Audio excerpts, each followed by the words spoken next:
আসসালামু আলাইকুম। আপনারা সবাই কেমন আছেন? আলহামদুলিল্লাহ আমরা ভালো আছি।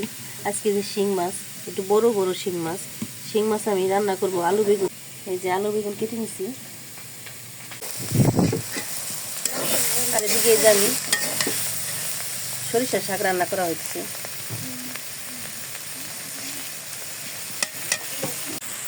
দেখেন এই যে সরিষার শাক রান্না করছি। আজকে রান্না করলাম সরিষা শাক আর শিং মাছ। দেখেন এই সরিষা শাকটা কিন্তু একটু তিতো লাগে, কিন্তু খেতে ভালো লাগে এমনি। দেখেন একদম সবুজ সবুজ। কড়াইতে তেল দিয়ে দিছি, আর দিয়ে দেবো পেঁয়াজ।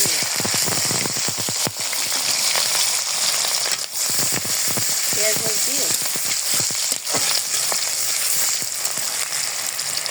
ভালো মতো ভেজে নেব। পেঁয়াজটা বাদামি কালার হয়ে গেছে, দিয়ে দিলাম আদা বাটা। এই সব মশলা দিয়ে দিচ্ছি, হলুদ, মরিচ আর লবণ, সব মশলা দিয়ে মশলাটা ভালো মতো কষা নিচ্ছি। মশলা দেওয়াটা স্কিপ হয়ে গেছে, এবার অন করতেই ভুলে গেছি আমি।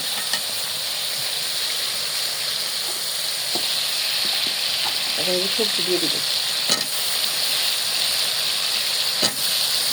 আলু বেগুন নতুন আলু, একদম নতুন আলুটা কিন্তু আমি ভালো মতো ছিলি, হালকা ছিলে দিচ্ছি, ধুয়ে কেটে দিচ্ছি। মশলা দিয়ে এখন এই যে সবজিটা ভালো মতো কষাই নেব।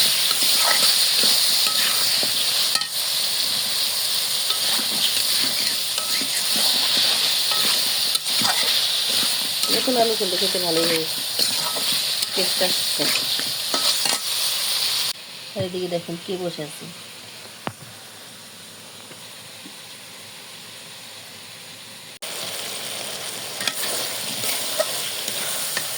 সবজিটা ভালো মতো কষানো শেষ, সবজিটা প্রায় সিদ্ধ হয়ে আসছে। আমরা মাছটা দিয়ে দেব।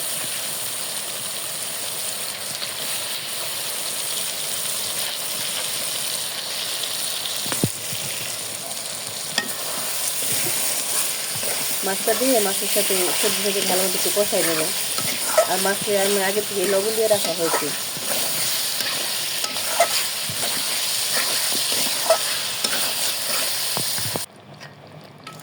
ভালো মতো কষানোর পরে এখানে যে পানি দিয়ে দিচ্ছি আমি। দেখেন মাছটা প্রায় হয়ে আসছে। এখানে আমি ধোয়ার জন্য কিছু দেখালো না, আর দিয়ে দিব জিরা, ধনিয়া পাতা দিয়ে দিব।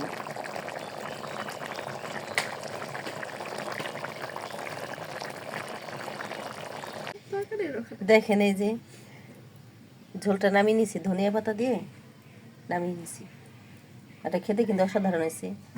ঝটপট রান্না করে নিলাম। আর আমাদের ভিডিওটি ভালো লাগলে লাইক এবং শেয়ার করে দেবেন। আর আমাদের চ্যানেলটাকে নতুন যারা দেখেন সাবস্ক্রাইব করে দেবেন। আপনারা ভালো থাকবেন, সুস্থ থাকবেন। আল্লাহ হাফেজ।